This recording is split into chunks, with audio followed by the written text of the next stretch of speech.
From the creators who brought you RuPaul's Drag Race and $1 Million Listing, this is World of Wonders Wow Report. Things that make us go wow. Hello and welcome everybody to this week's Wow Report on Radio Andy, counting down the top 10 things that make us go wow. I'm Fenton Bailey, co-founder of World of Wonder, here with Tom, our Chief Creative Officer. Hello, Fenton. You both sound like your voices are a little scratchy. Like maybe we were screaming at Emmy parties this Could that week. be? Also, it could just be bronchial infections. Old age, so many things. And James St. James, of course, literary sensation. We haven't been together, the three of us, us three witches. No, we're back. It's like the Spice Girls. The Weird Sisters. And Posh is back with us, too. Oh, darling. Let's get started with the countdown. Number 10. All right, number 10, Downton Abbey, the movie. I wanted so to see jealous. this. I'm so jealous you went to go see it. We had Drew Droege here last week, and he had a one-man show that I had to see. It was the last night. It was called Happy Birthday, Doug, and he plays 16 gay men at a party. It was amazing, but instead of thanking him afterwards, I rushed out and went to the 9:30 screening of Downton Abbey, the movie. I figured I had to get it done. And it was so. I saw Matt Vafiatis, who we work with, there. It was. So this was like the premiere, yes, like the opening night. And if they wanted to kill all gay men, they just had to drop a bomb on the Downton. Now, I'm here to lower your expectations. No! It's not bad. I was thrilled. I was kind of in the front row there, and But were you just exhausted after the week? Is that what it would you? no, if you had this was before I gained the 15 extra pounds this week. But it's just this is the conundrum. It's a great visit. It's great to see them. It's kind of like a family reunion that you're glad you went to. I love the poster tagline. It's like, we've been expecting you. Yes, but they have a lot of characters that they have to serve as storyline in 2 hours. And everyone has to have some romantic epiphany or that kind of thing. So it's crammed in. Lady Mary, I think, had to go, several times. There's lots of eye rolls like, I don't know if we'll be ready for the Queen. And the Queen came. Spoiler alert. Yes. I still cried at the end. There's a moment that makes you cry. Is it a definitive ending, or does it leave the door open? No. There's something they say about how it's sort of in the end. It's like, we will be around for 100 years. So some people are speculating that Downton Abbey, the next one, will be set on a spaceship or something. No one plays with me here. It's just derision, silence, I'm stares. wrapping my head around Downton Abbey, the sci-fi version. Okay, I mean, think about Downton Abbey being a spaceship in space. recreated through virtual reality. I could see it. I could see it, like the holodeck in Star Yes! Trek. What year are we in? Well, it's very confusing on Downton, because they were all around when the Titanic sank. Well, I was going to say, it starts in 1911, and then it goes, and now it's like 1928, and WW2 hasn't happened. They're definitely flapper looks. Supposedly Sybil. Wait, but the stock market crash hasn't happened either, so it can't be right. 29. But Sybil supposedly died 7 years ago in this, and didn't Sybil die during the flu? During 1919, during the flu outbreak. It's 1926. Okay. And there's lots of kind of modern revisionists like, are we doing the right thing by keeping Downton alive when so many customs have passed? And it's like, Lady Mary, like you're the center of our town, Lady Mary. And those are all my accents. I don't know. They're German, I guess. What's her name? It's a vehicle for Maggie Smith, right? I mean, that's the only reason you make the movie. And how old could That's Maggie the part be makes at you. this time? She's 117 on the show. She's wonderful. Everything's wonderful. But and one of the plot lines is kind of like an I Dream of Jeannie plot line. Kind of like, oh, I have an idea. Oh, master, don't. Like those totally implausible, make you nervous storylines. Right. But the outfits and just the clothes. Seeing Downton with more expensive zoom shots. Yes. I mean, it's got to be just no, be you porn. go for that. You just go for Yeah. that. Just touch your nipples and watch. Is there just snow? Enjoy. Is there snow? Is it set at Christmas? It's not set at Christmas. That was the Christmas movie. This is a visit from the royals. I think we know that. Who are very stuffy and yet very warm. It's King George and Queen Alexandra, right? Yes. Yes. Oh. I love that you know how that. about the gay footman? Wait, the gay footman. Wait. There's the hottest gay bar in town. I just want to let you know, like they weren't femmy, man. They were kind of hot. They're on mustache. They got, it's totally hot. In Downton Village, there's a gay bar. Yeah. No, Yes. there was no gay bars. Watch it and in get back to me. 1930. I'll be willing to talk about this more once you've seen it. Wait, but Queen James, Alexandra was the one who had the guttural German accent. Am I right? Did you ever hear her talk? She did not have a guttural German accent. What? I thought that was Queen Alexandra. Or was that You are Queen Mary of probably Tech? right. Was that Queen Mary of Tech? You always ask me these royal questions. I flunked. Are you a bit of a Republican, or are you more of a monarchist? These are words I learned during Downton Abbey at all. Oh, we're getting the wrap up. We're getting the Republican no more. Thank you, Michael Mejia, everyone. Thank you very much. Michael. Thank you for the coffee. Thank you. Number 9. All right, James. Number 9. Number 9, I went to go see with you. Yes, you did with me. We went to go see Moulin Rouge on Broadway. Oui. And it was magnificent. It was pretty spectacular. It was absolutely, I'm not a huge fan of the movie. Oh, really? No. I The liked 2001 movie, Baz Luhrmann. Baz Luhrmann, Nicole Kidman, Ewan McGregor. Yeah, it was good. But sometimes Baz Luhrmann is herky-jerky, and that's his style. And sometimes it works, as in Romeo and Juliet, and sometimes it does not. And I didn't think it worked in that particular case. By herky-jerky, you mean like fast-paced editing, razzle-dazzle, coming at you. And it's like a million things happening all at once and everything. And like I said, I wasn't that wild about the movie, but this is wonderful. The set is absolutely spectacular. I mean, it's really, I mean, the big blue elephant and the windmills and just, I mean, what did you think? Well, you know that the climactic number, which is called the spectacular spectacle. Okay. Anyway, Yeah. the number that used to be the great Bollywood number in the movie. Oh, yeah? They changed it. Yeah. Because of cultural appropriation issues. Oh, well, that's Which is interesting. just so wretched, I think. Well, I mean, we do have to pay attention to our cultural appropriation in 2019. It is something that needs, and I mean, they did change a lot of They it. did.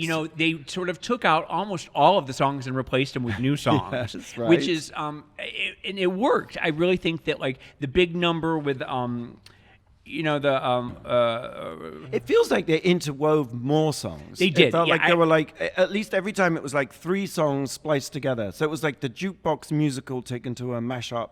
And once again, I'm not a big fan of jukebox musicals, which is where you take a bunch of proven hit songs and you plop them into a very generic storyline. You get the Go-Go's, Tina Turner, Cher, like all of those things. I think that it's a cheap and just sort of I just think it's an easy peasy way to do something that but in this case, it worked. Once again, let me just say that in this case, I think the jukebox musical works, and I think that Aaron Tveit he's so wonderful. Is he the lead? He was the lead star. I was so in love with him. I don't know if you remember him. He was on Gossip Girl, Blake. He was he was Trip Vanderbilt is who he played. Oh, okay. Yeah, that sounds like someone Blair would have dated. I never really watched that show though. What?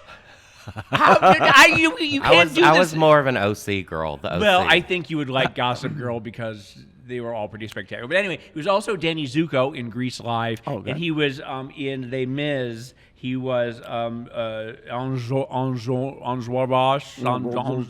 So does he play the Duke, the evil Duke? No, Aaron Tveit was the lead. Oh.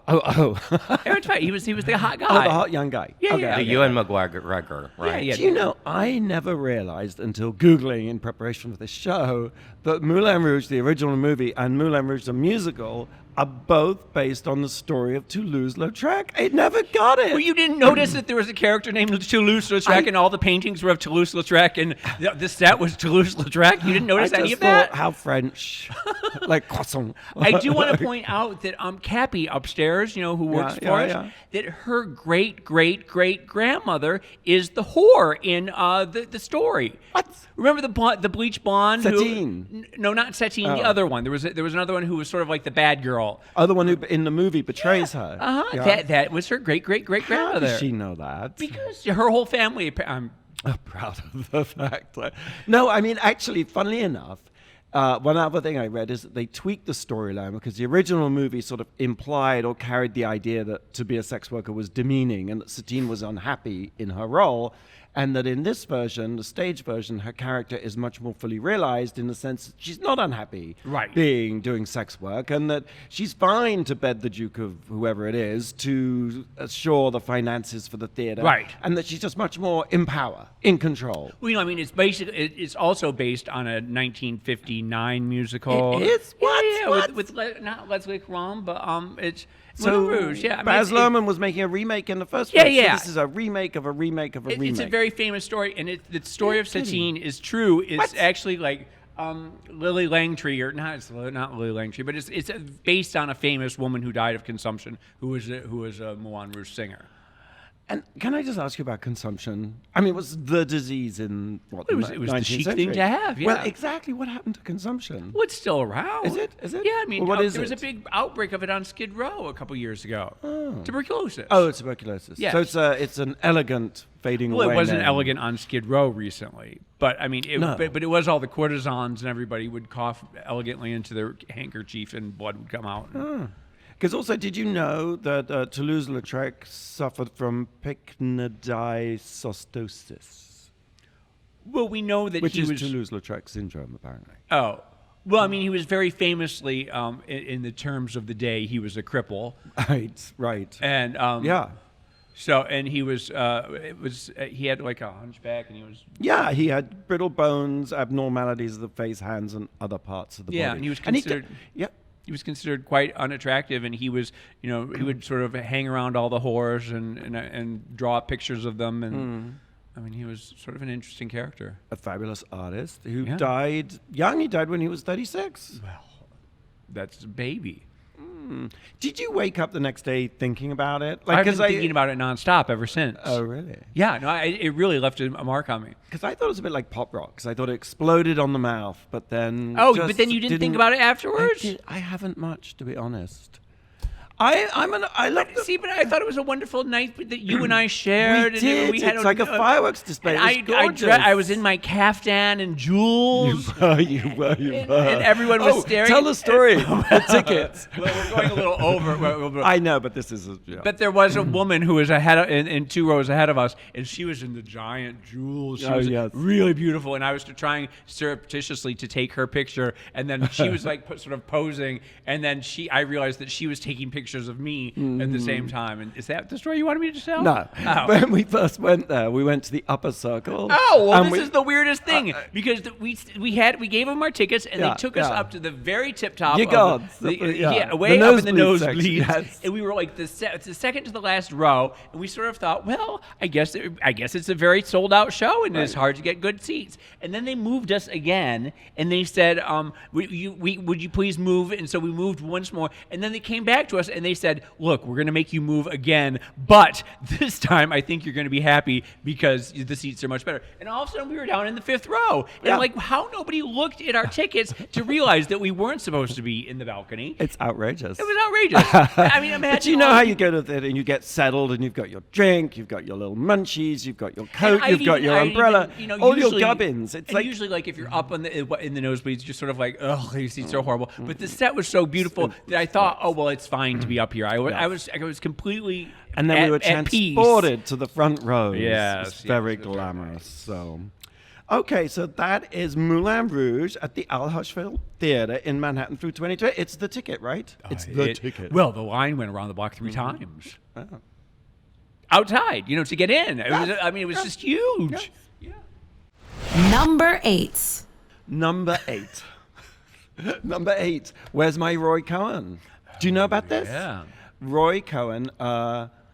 Well, we know who Roy Cohn is. Okay, of course. Was dead. Terrible. Most evil man that ever walked. One of the great villains of the 20th century. Absolutely, yes. Yes. And the great Trump enabler, right? Yes. Because he was a lawyer advisor to the young Donald Trump and taught that bastard everything he knows. Right? Yeah. Yes. He was also the man behind the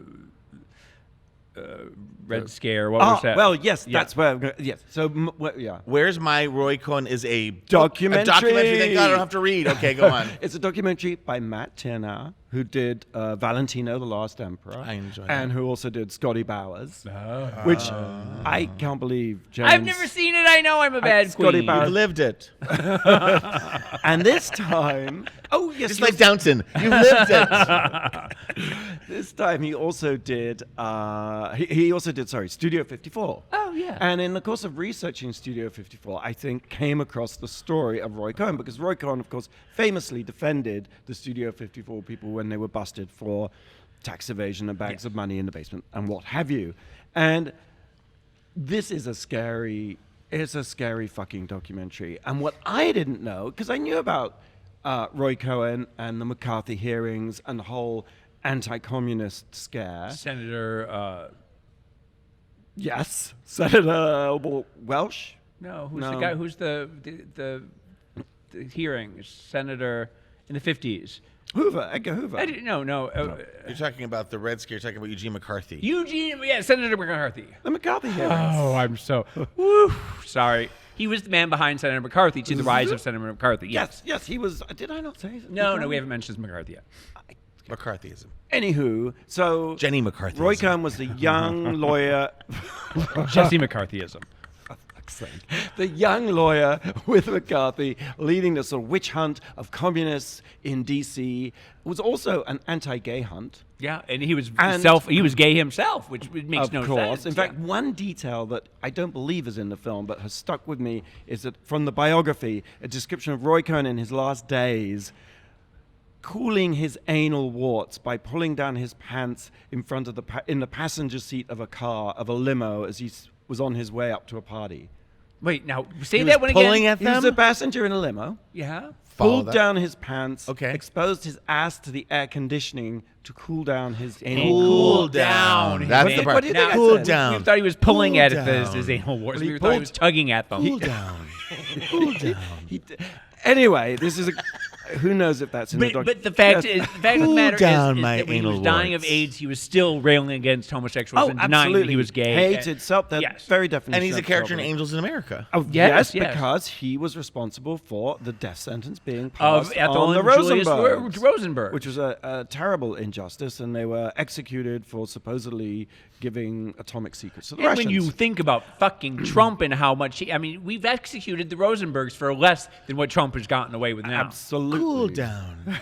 But Yes. No. no, this documentary. Wait, was it the fuck? Is it- Was I not supposed to say fuck? Is that what it was? No, you can Okay. say we can say I'm that. just doing a recall. The documentary, of which I'm being completely inarticulate, has a great sequence in it that describes the McCarthy Army hearings, which I didn't realize Roy Cohn kind of instigated in order to get his boyfriend, Roy Shine, some kind of promotion. And that's what the hearings were about. Did you know that? And it was like all engineered by Cohn so he could spend more time with Roy Shine, who he'd worked alongside and who was his major crush and was very handsome. And they were basically boyfriends. And the whole hearings had this homophobic undertone. And these were the hearings that culminated with Welsh saying, "Have you no decency? At long last, have you no decency?" which led to the discrediting of McCarthy and the whole hideous bandwagon coming to an end. Not that that was the end of Roy Cohn, because after that, what should have been a career-ending humiliation, he went off to New York and reinvented himself as this fixer, this corrupt, this evil piece of shit. And that's where my DVD preview copy, which I get from the Academy, ended. So I've only seen the first 20 minutes. Wait, you only all of that was Yes. only the first 20 minutes? Yes. Yeah, I know. Well, you got to watch it. I don't want to give away the ending. What were you going to say? I forget now, but I was going to say, I do think there needs to be even a better forum for documentaries. There should be like a college where you have to watch them all. They're so important. People need to know this documentary. And I feel like just sort of the elite crust will see it instead of like, how do we get it out to the people? How do we infuse it? Do we pay people to watch it? That's why we talk about it on the show, All right, so people okay. rush to see right. it. Yes. It's in theaters now. All right. We've got to take a break. We better take a break. It's like, I'm exhausted. Maybe take a nap. I know, right? what wow celebrity, because it's question time, has gone on record calling losing the role of Satine to Nicole Kidman in the 2001 film Moulin Rouge one of the biggest disappointments of her career, and has made no secret of her resentment towards Nicole Kidman. I think I know this. All right, we'll be right back after the break. This is the Wow Report on Radio Andy. You're listening to World of Wonders Wow Report. Things that make us go wow. Welcome back to the Wow Report. I'm Fenton here with James, St. James, Tom Campbell, Hello. Blake. Hi. Hi, Blake. So, okay, what we were talking about Moulin Rouge. James and I went to see Moulin Moulin Rouge, the hot Broadway ticket show thing. What celebrity? Wow, celebrity. Well, Someone yeah, we've worked with. That's what I do. Yeah, that's what I was. Well, it can only be Michelle Visage. She's furious. Wait, you've got to She's repeat the question. What wow celebrity you. was not given the role of Satine, which was given to Nicole Kidman, and has a long-term resentment because of it? And Well, is not afraid to say but it? who else would be Michelle Visage? I think it's Natasha Lyonne, who was in Party Monster. No guess from you, Fenton. I have no idea. Courtney Love. Well, that Yes. She makes even sense. dedicated Miss World on her world tour in '99 to Nicole Kidman. Oh my God. That's I fascinating. hope that Courtney has worked through that. Yeah. I hope she's moved on. Well, she was Kitty Menendez, so Well, there you right. go. Staggering from triumph to triumph. Staggering from triumph. Staggering is the wrong word. That's going to be the name of my autobiography if I may. Leaping. Staggering from triumph to triumph. The Tom Campbell story. Leaping. Leaping lizards. Leaping No. like a mountain gazelle. I love the oxymoronic nature of staggering. Okay, so what are we doing? We're counting down the top 10 things that made us go, wow. We've reached number 7. Number 7. Okay, can be short. If anything I say can be short. But I live off the Sunset Strip. And one of the things that I love most about it are the billboards. Some people complain about billboards, but on the Sunset Strip, it is art. Who It is complains high about art. billboards? You know, places in natural settings, sometimes people think they're uglier or they're out of place. On the Sunset Boulevard, they are part of the allure. They're part of That's the why mystery. Sunset Boulevard is. Yes, and sometimes I drive down it long just to see what's going on. It's, with social media and everything, it's a little less important, but, outdoor is still a big way to communicate. We're big, we're here, whether it's a product. There's lots of movies, lots of things. Inevitably, one's been like a Disney board, but the Is Chateau the Marmont has been the Gucci Gucci board. board. And I have noticed of late, and it's not a brand new thing, but it's that Netflix has bought almost Every billboard in town. mother tucking board, especially the Sunset Strip. I was going to say, but not only just the Sunset Strip, Absolutely. but every time I go up and down Vine, every single one is Netflix. And it goes from being kind of impressive, like wow, like right now they're promoting everything, but they have probably 10 to 15 boards for The Politician, the new Ryan Murphy thing on Getting Netflix. great reviews everywhere. and Not. yet, That's not being resentful of others with success. No, I just said it's getting great reviews This is everywhere. tired, yes. Not. and yet, I have a bone to pick with that, and I think we could do a whole segment on that next Let's week. watch it first. Yes. But I don't think I need to watch it. I I'm already going know to how I be feel about it. I'm going to be resentful just about the billboards, but it goes from being sort of impressive to being oppressive. Yes, thank you. Staggering from success to success. And I just at one point it does feel like spam almost. Do you know what I mean? It feels like your life is being overwhelmed. So I'm just saying to Netflix, Less Cut is it more. out a little bit. Less is cool more. down. cool down. But you know, the other thing, the other universal advertising campaign is HSBC, Hong Kong Shanghai Bank. They Yes. bought every single jet loading corridor. You Yes. know, when you get on a plane, Yes. it's always HSBC. It doesn't matter where you are in the world.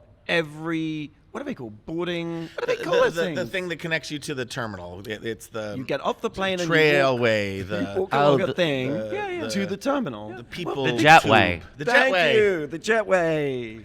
Trailway's the bus that I take to New York when Fenton's flying first class. James, you don't seem to Care about anything. HBC, no, I don't care about But that HBC. at least that's a stunt. That's like in this one area I'm going to be because you walk through quickly. But every day and every night on the Sunset Strip, Netflix back the F off. Okay, I said it. I said it. All right. Number 6, James.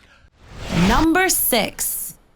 Speaking of being on airplanes, I was just on an airplane and I watched a bunch of movies. I finally got caught up with some things that I hadn't seen before. I want to revisit these. I saw Aladdin, first of all, which I thought The live action the Aladdin. live action one, and I hate Will Smith with a white hot passion. Hi, Will. I despise me some Will Woo! Smith. Hello, Will. I Anytime. Come on down. fought this movie because of Will Right. Smith. I also fought it because I didn't think the Aladdin was attractive enough. You know, I was always in love. Tarzan and Aladdin were the two Disney's boys that I loved the most, and I was furious that Aladdin was wearing a shirt, first of all, because Aladdin doesn't wear a shirt. Aladdin wears a vest. Okay, Yeah, and they had with a this little peekaboo. Yeah, they had this character in a shirt. God damn it, I was furious. I was absolutely furious. But the actor Mina Musad Was it a pussy bow? What? A pussy bow shirt? No, just a regular shirt. He was just in a white shirt. But his name is Mina Masood, and he's just absolutely adorable in it. I fell in love with him. I really did. Naomi Scott, who plays Jasmine, is absolutely spectacular. She's really good. And I cried during A Whole New World. It was really good. But here's the thing: you're up in the air. I'm not saying it isn't good, but you are in a plane and you will cry. The high pressurization true. squeezes It's true. tears I was out of watching you. more people watching Love, Simon and sobbing. I would walk up and down the thing, and everyone's watching Love, Simon, and just tears, which made me more determined than ever not to watch Love, Simon. They're making Love, Simon a series for Disney. I can't even. So But wait. Hold. The big headline. I'm sorry. Is what'd you think of your hated? No, Will Smith. I ended up crying when he gives the genie his freedom. I sobbed and sobbed and sobbed. Plus, wow, celebrity Jamal Sims does the choreography. Yes, He he did a does. beautiful job, right? Yeah, I mean, yeah. it's just beautiful. I also watched Rocketman and The Elton John the biopic. Elton John biopic. I do not want to. I'm glad I wasn't sitting next to you on the plane. My God, you must be just blubbering, sobbing. Well, I did cry during that too. I cried a number of times, but there were a couple Party Monster things that reminded me of Party Monster. And we're There gonna were go things in the movie that reminded you of yourself. Yes. Oh, let's And talk about them. Okay, the opening scene. Do you know that you know? I went to it. Okay, the opening scene is like Angel. It's Taron Yes. Egerton in the angel wings, in silhouette, walking through a fog machine, and it's just exactly like the scene with Party Monster with Angel walking in slow motion. You know the one I'm talking about? Of course I know the Of course scene. you know this. Yes.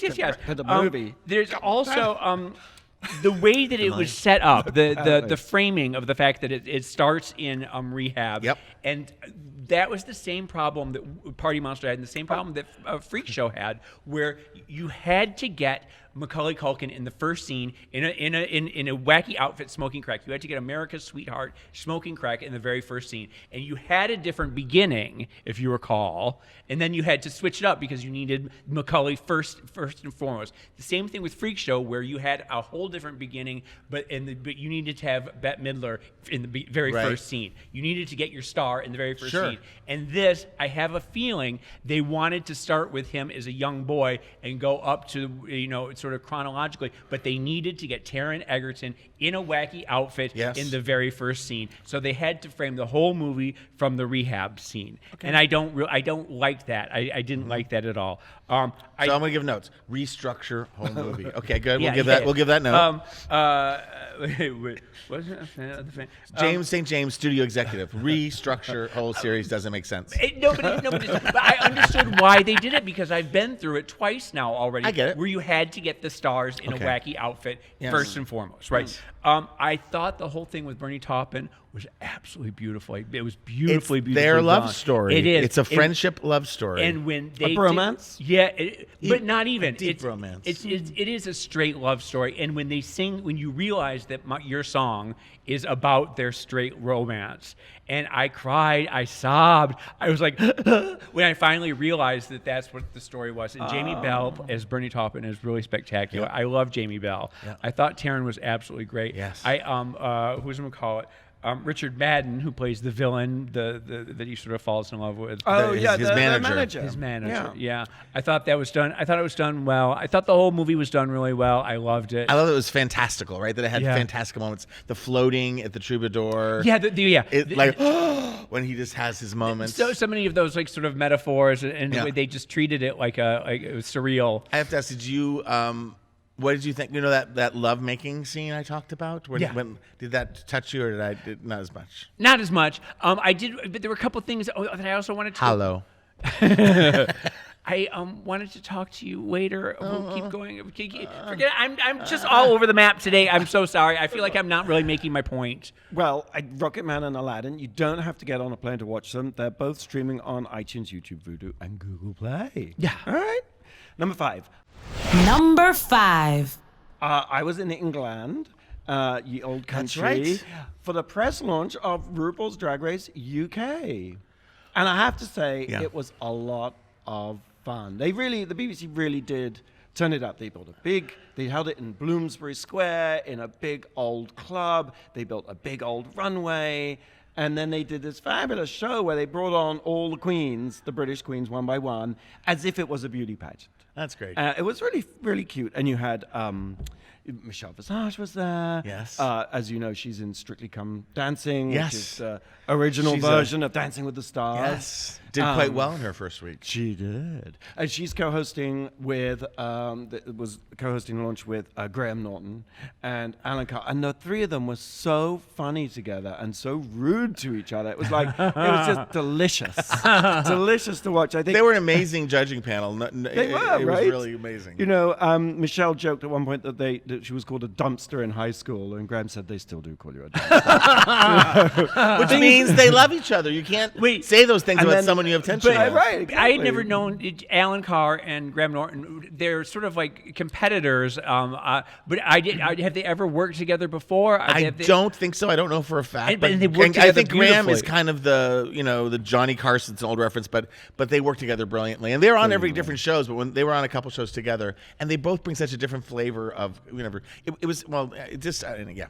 Yeah, I mean, Alan at one point said he was Maybe edit creaming. myself. He was creaming his knickers with excitement, and I think it was Michelle Visage said, "Scream all over the carpet." I mean, this is the thing I have to say. I mean, when they brought out the queens, Vinegar Strokes came out, and the pageant question was, "What does the BBC stand for you?" Yeah. And she said, "Big, black."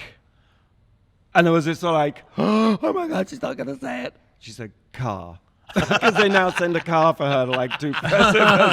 The place just fell about laughing. And then, of course, who else came? Bag of Chips came out and said something. Bag of Chips said, what was it? The only piece I'm interested in, they were like, what do you want for world peace or something? She said, the only piece I'm interested in is a piece of pizza.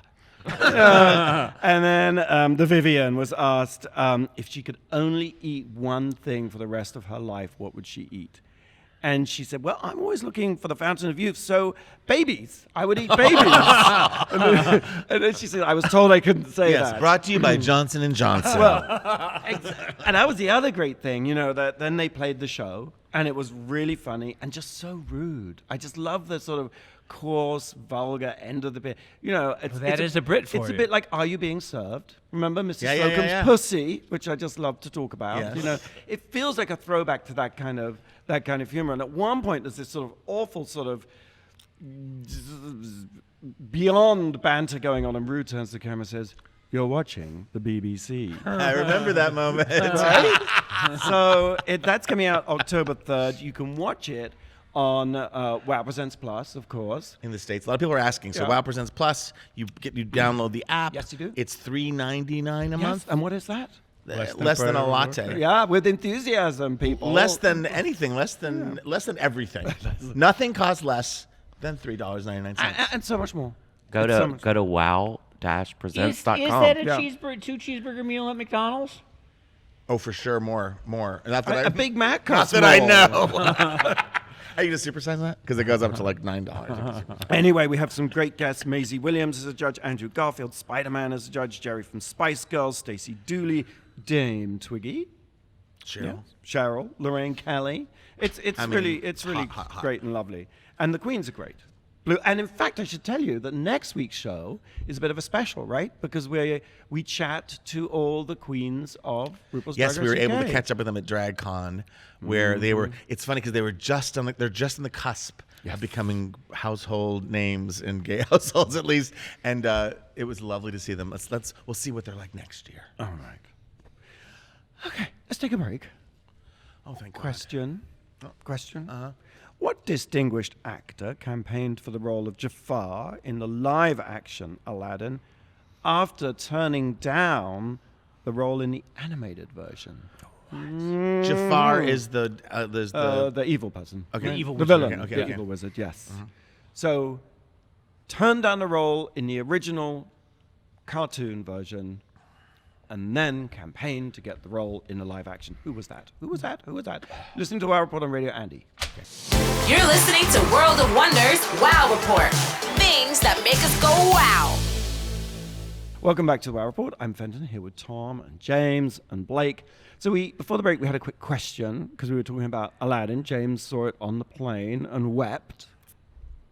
Who was the actor who turned down the role for the animated version? Doing the voice with the of Robin Jafar? Williams That's version. 1991, Right, 92. right. Yeah. 94. What? But Close then enough. campaigned. Oh, no. It could not have been 94. The show now is going to devolve into this. No, the movie. The conversation. movie was 92. Whenever the movie was, I know where I was when I saw it. the animated movie, we I should know say. we have to You know, stop. I No, think I'm stopping. No, stopping. Hold You on. do it on your own. I think. it's Jeremy Irons. Oh, that's good. Oh. Isn't he dead? But I think no. I think it's this is CNN. 1992. Aladdin. all right. I'm James was right. No, I mean, of course I was. Blake I know was wrong. exactly Blake, where will I you say you was. were wrong? I'm Last- sorry, James. I was wrong. Thank you. Last Just thing- say it Give again. it to me. No. Tony Shalhoub. Al Pacino. Okay. The Darth Vader voice guy. Oh, James Earl Jones. James Earl Oh, Jones. thank Thank you. you. Oh, that's a good. Yeah, that is good. It was Sir Patrick Stewart. Oh. Who's ageless? Yes. Kind of looks the same 92 as he does now. Well, that's what space will do for you. That's what baldness will do for you. I Number hope. 4, as we count down our top 10 things that made us go wow this week. Number 4. Tom. I don't think we've ever talked about this. I know. And yet, on my summer vacation in August, I always find something to stream, and I streamed all of Fleabag. Well, season I'm 1, so season 2. fascinated by this. It sort of came out of nowhere. It's a juggernaut. People are talking have you about seen it. it? I haven't, but now I need to. Have you seen it? Love it. I'm just started season 2. I can't. It's unbelievable. It is But they're short. They're only like 30 minutes or something, right? a blessing in this age of binge. Yeah. Yeah. It's amazing. The lead actress, whose name I don't remember, Phoebe Waller-Bridge. who just won Phoebe Waller-Price. 100 Emmy Awards Uh-huh. and She did was- so graciously. I'd heard about it, and I literally, I just get, during production of Drag Race, I get so tired, and I just get grumpy, and I'm like, there's too many things to stream, I don't know what to watch. And a friend of mine just wrote down where I was, Fleabag. So I watched it. Everyone says the first season's not that good. Yes, it is. Good God, they're insane. It's I know. brilliant. Oh, they don't like her. She's edgy. Oh. And by the way, the edginess, not that it wears off, but there's an arc. Even though it's 2 seasons and there's an arc to her character. Season 2 does have magical moments. And there's this device that's not new, but she does it so well, which is she breaks the fourth wall and talks to camera. So it'll be like House of Fenton. Cards. But in little comedic like dabs, little micro doses up to camera. I really love you. Yes. Not really. I'm not really love him. And then, it's like, and so you're in on it, and you think like, oh, that's going to be annoying, or that's going to wear out. Because remember in Sex and the City, when it first came out? Yeah, the they first had- season. and it's never worked. It always felt clunky. It's so good. And in season 2, it becomes a device that one of the characters that she's talking to and getting close to recognizes. He's like, where'd you just go? What happened? And it's like oh, mind explosion. It was so cleverly done. The whole cast is amazing, and I'll be damned if I can remember anyone's name. She is beyond talented, and she wrote it, created Yes. the whole thing, and she stars in it. And she's also, of course, in Star Wars, right? And she also wrote Killing Eve. Wow. She wrote Killing Eve, Yes, we should check back. and Because I when always- was No, Aladdin? And her name is Phoebe Waller-Bridge, not Phoebe, Phoebe Waller. Wallingford? Yes, she was married to Dr. Charles Tyler, and then he left her for Mona King, his simple secretary. On my children, for those of you listening. the creator is We got James back. But James, you- James has been talking to camera all this time, breaking a fourth wall. But I do want to know what the story. Why is she a Fleabag? What is the story about? She's pervy. she just like she's full sort of self-loathing in the first. It's the idea that she's having sex, like if you can relate to this at some point in your life, having sex with everyone, very indiscriminate, not taking care of herself, not taking care of people. Her business is going bad. She can't keep her money. Everyone around her is successful, and yet she carries on.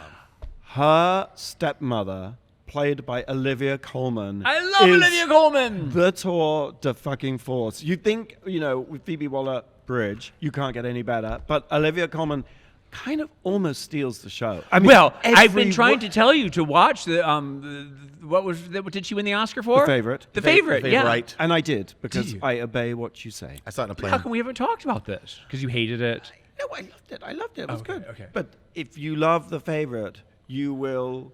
This is like cream your immediate. jeans. This is kind of immediate viewing for you. Okay. I will absolutely do it. And it's on Amazon Prime. And Amazon Prime had quite a time at the Emmys. Yeah. They won the don't Marvelous have Amazon Mrs. Maisel. Prime. How do you not? I'll get it for you. Jesus Louises. I do. I need it. I know. I'm sorry. Let's go to your desk after this, and I will give you my credit card. But I will also tell you, Just have it. It's like air. it's a BBC Three original.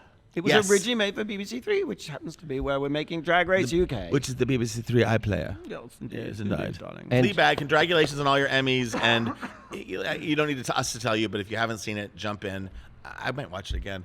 And there's a dreamy love story in the second And season. Fenton, Hot Priest. she was the showrunner, writer, and executive producer for the first season of Killing Eve. I mean, fuck, this person's talent knows no bounds. And you know what? At the Emmys, I was standing right next to her, and I didn't recognize her, because if they're not on screen, I just don't recognize her. I 'Cause recognized her. I would have fangirled. Did you I had a fangirl? fan, and I fanned Laura Linney, I fanned her, I fanned a lot of people. Okay. Fan gets you far away on the red carpet. I'll tell you. Counting down top to things that makes us go, wow, James, number 3.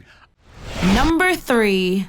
I want to bring it down a little bit. I'm sorry. I know it's been a rollicking episode so far, but there's been a lot of in the news about Aaron Carter, and I sort of want to just sort of revisit the Aaron Carter story a little bit, because I feel bad what's going on with him. He recently came out and said that his sister had raped him when he was from 9 to 13, 10 to 13, something like that. Then he went on to say that his brother had been abusing him his whole life, Nick, and that that Nick, sexually? yeah, and that Nick had raped a 91-year-old woman who was in his mother's care. Then he went on to say that there was. That Aaron had thoughts of killing Nick's wife and unborn child, and so Nick had gotten a restraining order against him. That they were trying to take away all his guns because he has all these AK-47s, and the police, and they were trying to get him into help, and he wouldn't go into help, and he wouldn't give up his guns. There was also some things where Aaron Carter reveals his mental illness diagnosis on the doctors last week. He all sorts of things. It seems every day there's another story about Aaron, and his sister is dead. And his sister is dead, so she can't defend herself. So we don't really know what happens. And once again, I never like to doubt a victim of these things, but at the same time, we've been through this with Aaron before, where he has all these outrageous claims, and then we don't. So I don't know if some of this is delusional. I think he needs help. Do you think he's getting help? I don't think he is. I'm worried about him, and I'm worried about the whole family. And it seems like everybody is just caught up in the whirlwind that is his.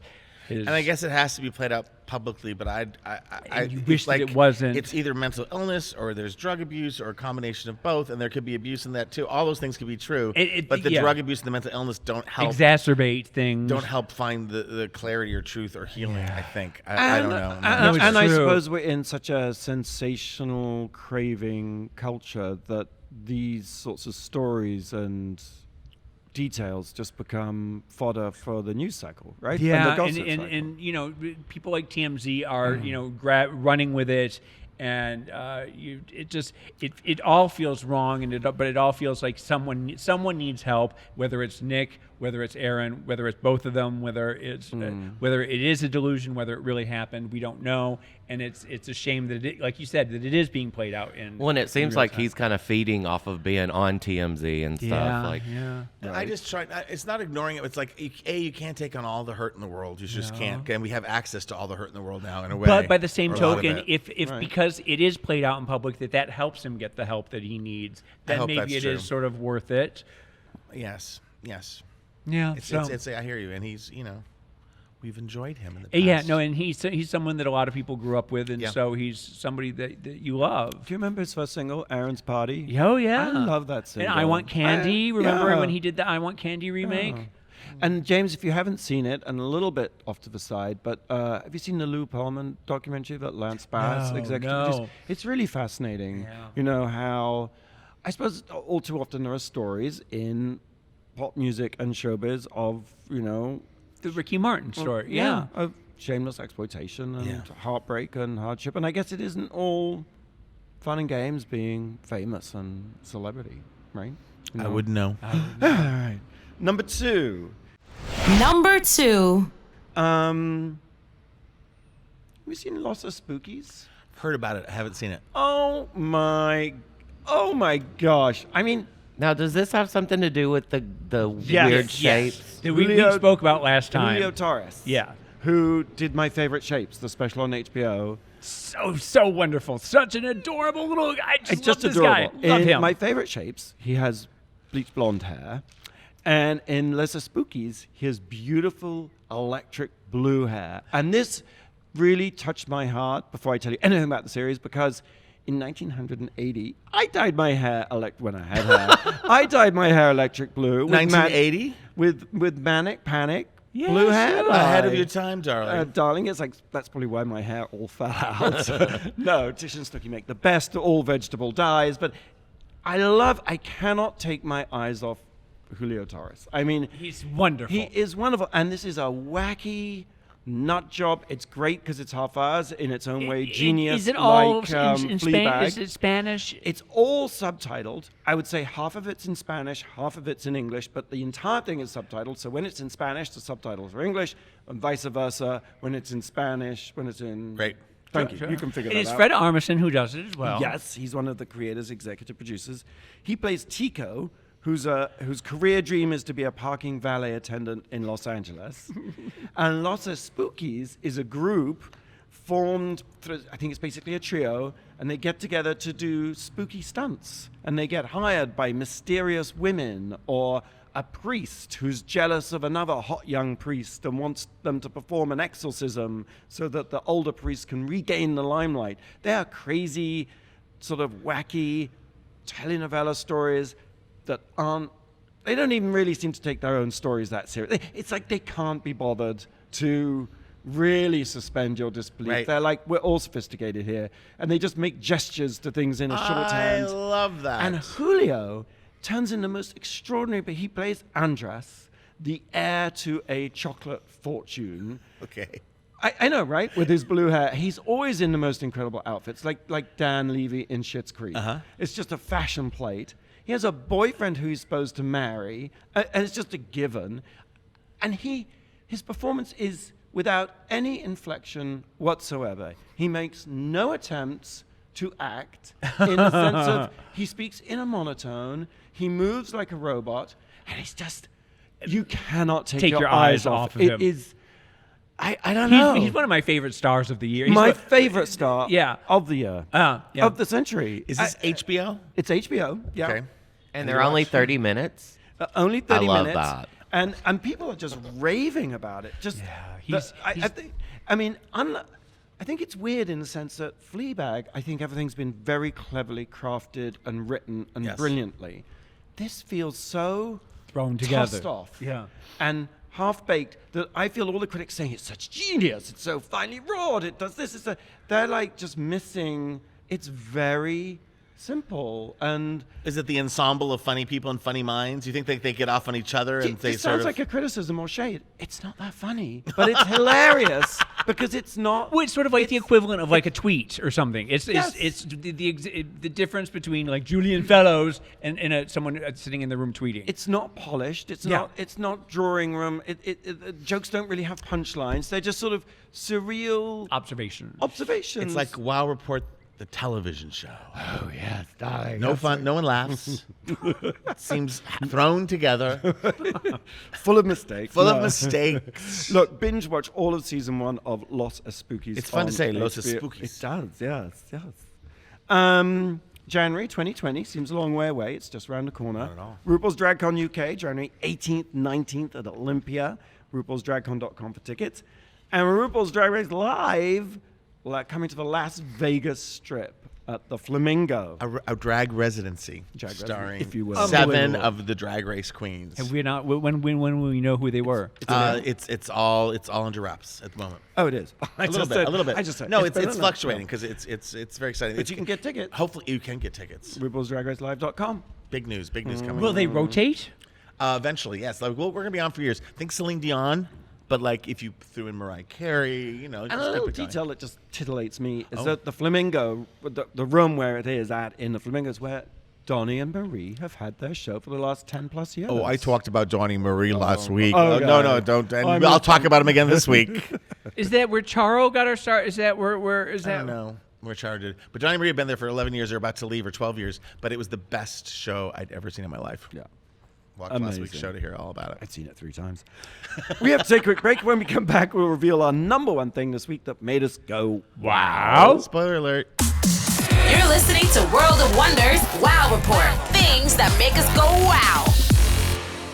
And welcome back to the Wow Report. Tom, what is the number one thing that made us go wow this week? Number 1. We here at World of Wonder had the privilege of winning for the second year in a row Outstanding Reality Competition Show at the Emmy Awards. And I got to tell you, it's as fun the second time around. If anything, You appreciate it more? well, yes, and you can take, because last year, I remember it, but it was a flash. You're just like breathing and adrenaline and lights. all a blur. Yes, and zhuzh, zhuzh, zhuzh. And this year, I was like, and I was only halfway there. It's like, you're like, oh my God, there are people in the, oh, there's stars in the, oh, Catherine Zeta-Jones, Michael Douglas. It was kind of neat that way. Kim Kardashian and Kendall Jenner presented our award, which is amazing. I didn't realize. I turned to them afterwards to say thank you because I actually love them. They look beautiful. Absolutely stunning. And then I realized, when I look at my social media 3 minutes later, everybody in the group, because a big group of us went up, had taken selfies with them on the stage, like walking off. And I can tell you, those Kardashian Jenners are good for a selfie. They crane their neck into that frame. They looked amazing. We went backstage. This is my weird connection, and I'll shut up. We were all sort of pushed together, and I said, Kim, this is the wrong time to mention this, but when are you coming on RuPaul's Drag Race? She goes, I'd be good at everything up to that last part. I'm like, lip sync for your life? I go, the queens do that. She goes, no. She goes, you had Chloe lip sync, and I did. I talked Chloe into lip syncing against Raven as a joke, and I said, that was my idea. Bad idea, Kim. Just come.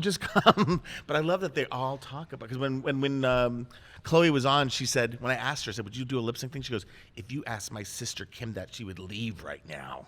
So we are being talked about in the Jenner household and the Kardashian household. You said that the best walk of the evening was what? Coming back, you go backstage, you go through all the press. Rouge did an amazing job of talking about our show. We had everyone there, and then they let you back into your seat. And this time I looked into the audience, and so you're stuck in front of, and everyone's just sitting there for hours. It's not quite as glamorous as it appears. You're sweating, whatever. And Catherine Zeta-Jones and Mike Douglas were like, congratulations. And then I was stuck in front of Amy Adams, who looked gorgeous with diamond earrings, and she's next to the woman who was with the movie. Anyway, and she's like, congratulations, thank you. You just all of a sudden with an Emmy in your hand, you are in show business. Yes, and everyone is ecstatic, and we're so grateful. And after all these years, you've finally been accepted. yeah, and it's who knows how long it lasts. It's nice.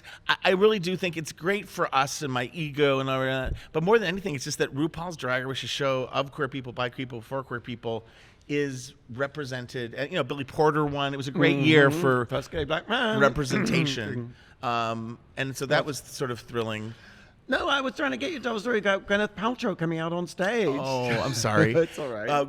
Everyone's picking up on this, and I say it with love, but Gwyneth Paltrow had a really tight dress, and so go back and watch. She has to sort of hike it up on one side, and then she just takes little tiny Morticia Addams steps. Geisha steps. Not to make it all across the stage. all about me. But please. back in the 80s, When you had blue hair? I was put on a show. No, it was actually no. It was back in the 80s. And when I first went to New York, Einstein's. Remember Einstein's? Yeah, Goes I on? love Einstein's. They asked us to model, me and Randy. There was a trend at the time for men in dresses. And they asked us to go to Boston. People are talking. A show. People are talking. I was on we that. went I on remember. that. Sure. And I was put in a pencil skirt. And I had to come out on stage to model it. And you came out, couldn't walk, and I had to hop up onto the dais. And the whole audience burst into laughter as the host said something like, he seems to be having a little trouble walking there.